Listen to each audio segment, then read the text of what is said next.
estudando a carta de Paulo aos Efésios. Hoje nós vamos ver o capítulo 4.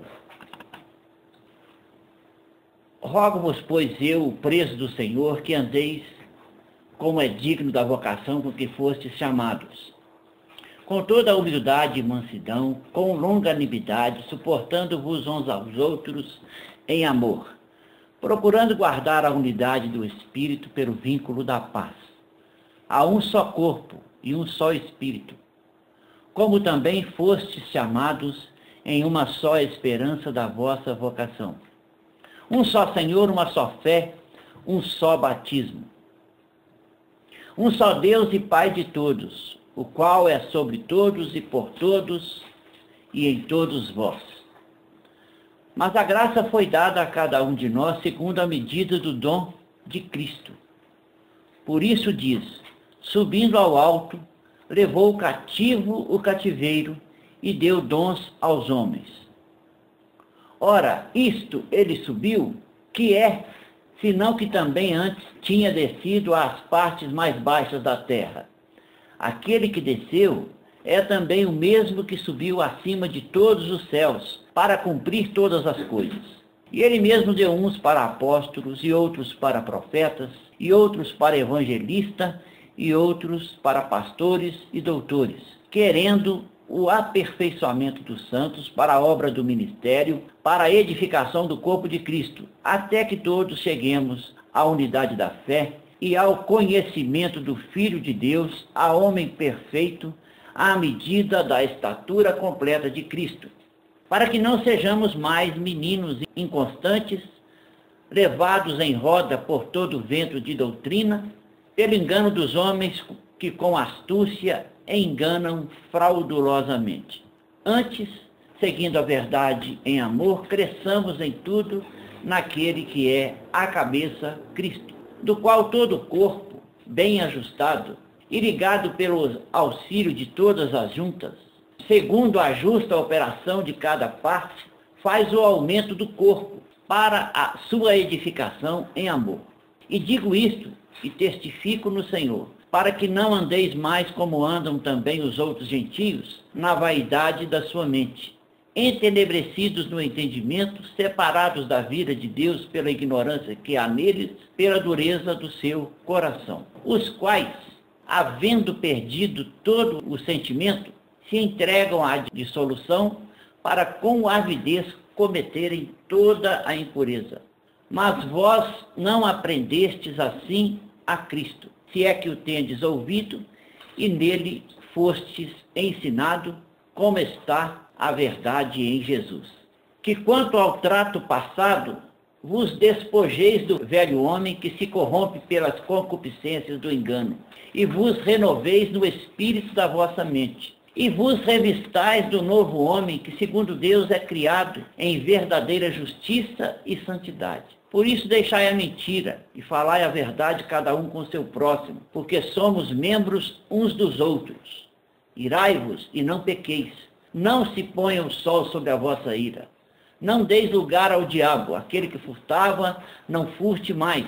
Antes trabalhe, fazendo com as mãos o que é bom, para que tenha o que repartir com o que tiver necessidade. Não saia da vossa boca nenhuma palavra torpe, mas só a que for boa, para promover a edificação, para que dê graça aos que a ouvem. E não entristeçais o Espírito Santo de Deus, no qual estáis selados para o dia da redenção. Toda amargura, ira e cólera, e gritaria, e blasfêmia, e toda a malícia, sejam tirados dentre vós. Antes, sede uns para com os outros, benignos, misericordiosos, perdoando-vos uns aos outros, como também Deus vos perdoou em Cristo. Efésios 4, de 1 a 32.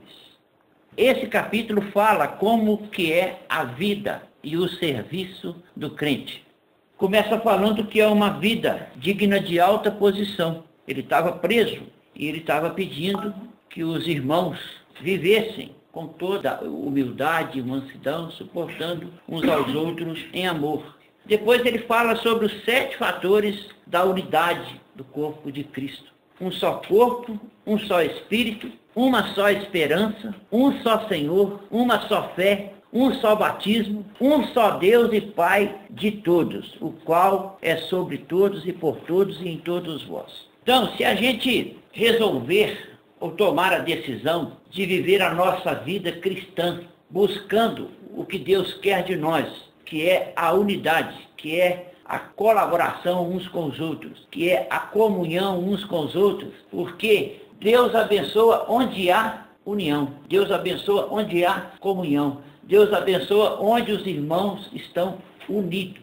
porque é a união do corpo, é a comunhão entre os irmãos que promove o crescimento do corpo. Não há crescimento do corpo de Cristo se não houver união e comunhão entre os membros desse corpo. Nós vimos no capítulo anterior que nós formamos um edifício. Cada um de nós é um tijolinho, né, na construção do corpo de Cristo. E nós vimos também que cada um tem seu lugar no corpo e que nenhum tem o direito de escolher onde quer ficar. Ah, não, eu quero ficar na cobertura do prédio. Não, Deus pode te colocar lá debaixo para você segurar o peso todo que está em cima. Deus pode te usar para ser tijolo no quarto, na sala, na cozinha, no cômodo que Ele quiser. Se nós somos um edifício e nós somos tijolinhos nesse edifício, Jesus nos coloca na posição que Ele quiser para exercer a função que Ele quer que nós exerçamos. Então eu não acredito nesse negócio da gente escolher o que vai fazer na igreja. Eu quero fazer isso. Não. Você tem que procurar Jesus e saber dele o que Ele quer que você faça. Se Ele colocar no seu coração que você vai fazer tal coisa, e aquela coisa não for agradável para você, é melhor que você não faça nada do que fazer outra por prazer de alma, por prazer pessoal, por conforto pessoal. Às vezes até para buscar uma posição na igreja, para buscar aparecer mais que os irmãos. Não, você tem que buscar a função que o Senhor quer para você. E se você buscar dele, ele vai dizer direitinho para você que tipo de tijolo que você é e onde que você vai ter que estar nesse edifício do corpo de Cristo. Então, se a gente for olhar o jeito que o corpo funciona e a gente tiver consciência que nós somos um só corpo, somos conduzidos, instruídos e sustentados por um só Espírito. Temos uma só esperança, que a nossa esperança e a esperança de todo cristão é a volta de Cristo, que vai nos levar à redenção final e à eternidade com Deus. Um só Senhor. A gente tem tantos senhores em cima da gente que a gente esquece que a gente tem um só Senhor. Às vezes, algumas pessoas se colocam como senhores sobre a nossa vida e a gente acaba entrando numa linha de hierarquia que não é o que Deus tem para o corpo dele. As peças, os membros do corpo de Cristo têm que ser unidos, juntos, em comunhão, mas dependentes do Espírito. E o nosso Senhor é o Senhor Jesus Cristo. Não existe esse negócio de alguém ser meu chefe. Não existe uma relação de chefia.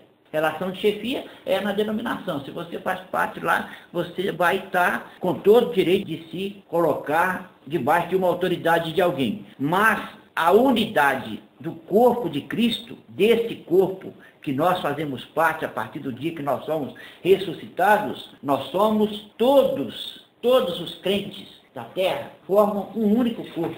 Quando eu digo crentes, os que creram em Jesus e receberam como Salvador. Todos são orientados por um único Espírito. Tem um só Senhor, uma só fé.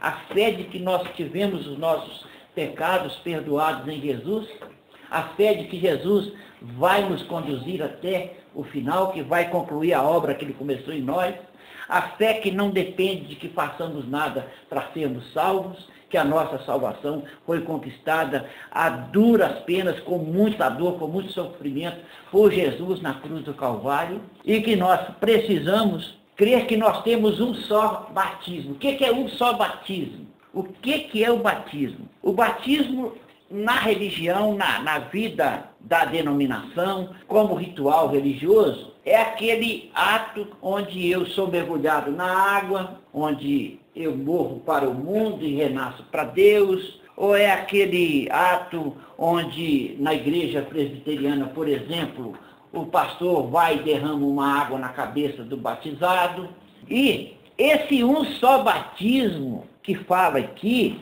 às vezes provoca uma série de antagonismo entre as igrejas. Não, meu batismo que é o certo, porque o certo é enfiar o cara dentro d'água e tirar ele lá de dentro, porque Jesus foi batizado no Rio Jordão.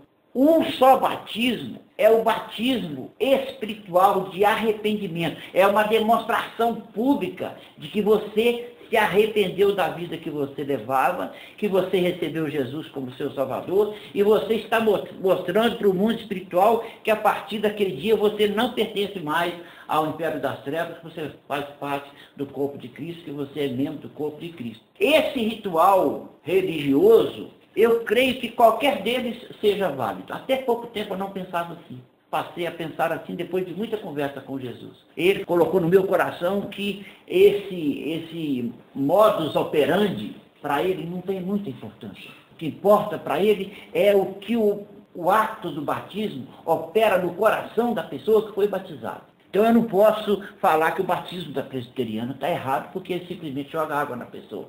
E eu não posso falar que é o meu que está certo, porque eu enfio a pessoa dentro d'água. Eu gosto de batizar por imersão, aprendi assim, fui batizado assim.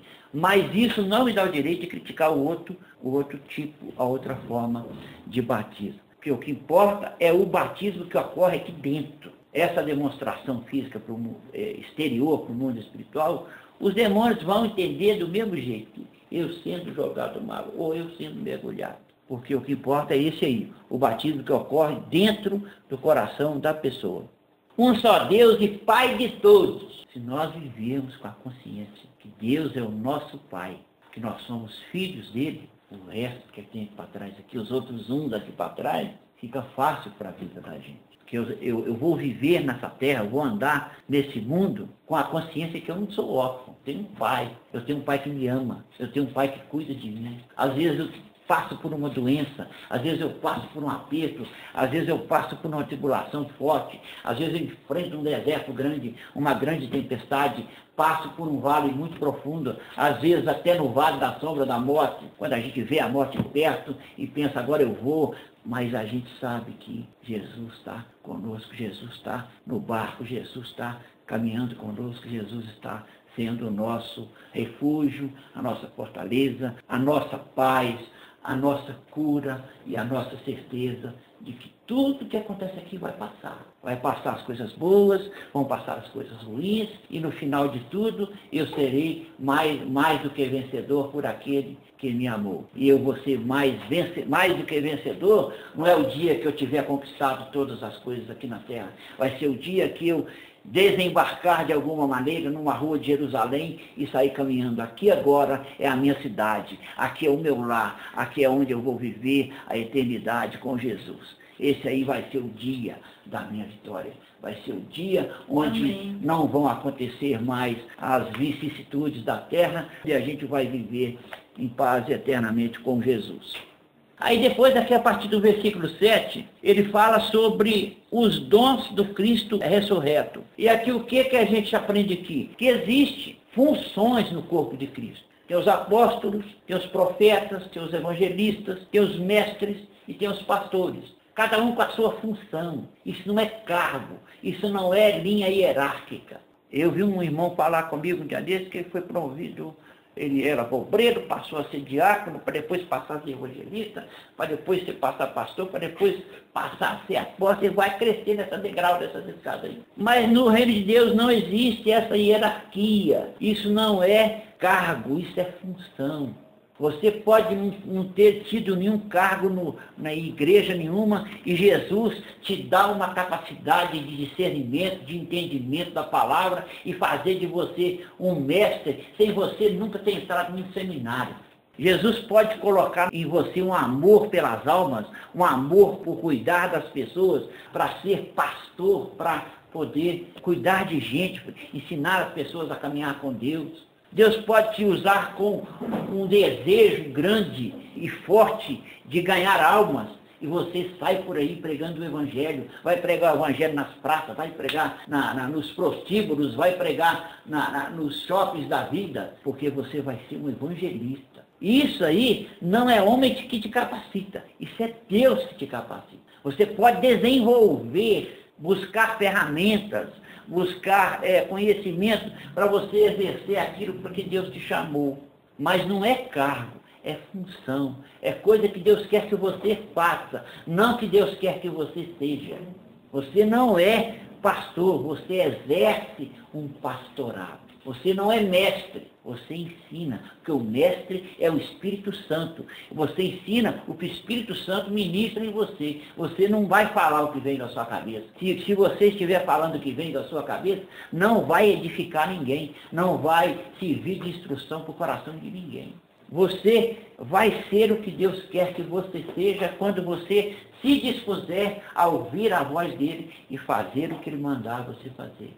Dê vontade de pregar o Evangelho, não tenha timidez, não seja covarde, não tenha medo, vai lá, vai pregar o Evangelho, vai expulsar demônio, vai falar de Jesus para as pessoas, vai levar o amor de Deus para as pessoas. Dá sentido no coração de cuidar de gente, comece a cuidar.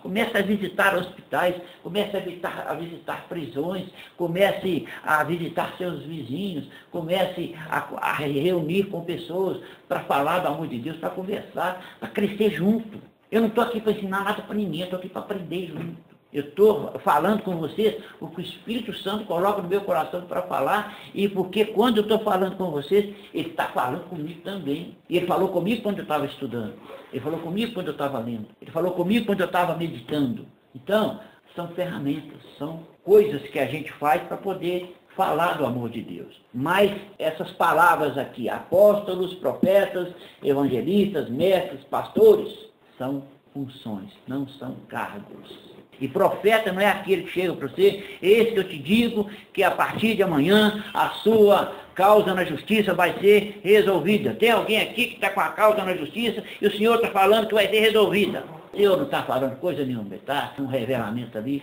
Porque em todo lugar que tiver muita gente, vai ter alguém com uma causa na justiça e vai ter alguém que essa causa vai ser resolvida. Eu acredito que o Senhor fale comigo que a minha causa vai ser resolvida, se alguém chegar e falar diretamente comigo, o meu problema sem ele saber, que aí eu vou saber que é Deus. Mas essas profetadas no meio de multidão, eu não acredito não. Eu já ouvi muita profetada que não aconteceu nada versus nada. Eu já vi gente profetizar o que ouviu que estava acontecendo na igreja, até constrangendo pessoas que estavam lá dentro. Então eu não acredito muito em profetada, mas eu acredito na profecia. E aí, qual que é a finalidade dessas funções? Querendo o aperfeiçoamento dos santos para a obra do ministério, para a edificação do corpo de Cristo, até que todos cheguemos à unidade da fé. E no final fala assim, no versículo 15. Antes, seguindo a verdade em amor, cresçamos em tudo naquele que é o cabeça, Cristo, do qual todo o corpo, bem ajustado, ligado pelo auxílio de todas as juntas, segundo a justa operação de cada parte, faz o aumento do corpo de Cristo para a sua edificação em amor. Então, a finalidade é a edificação e o crescimento do corpo, para que haja edificação e crescimento do corpo. Foi isso que o Paulo falou e repetiu aqui no final desse texto. E aí, na parte final do capítulo, ele fala que a santidade cristã é oposta aos costumes antigos.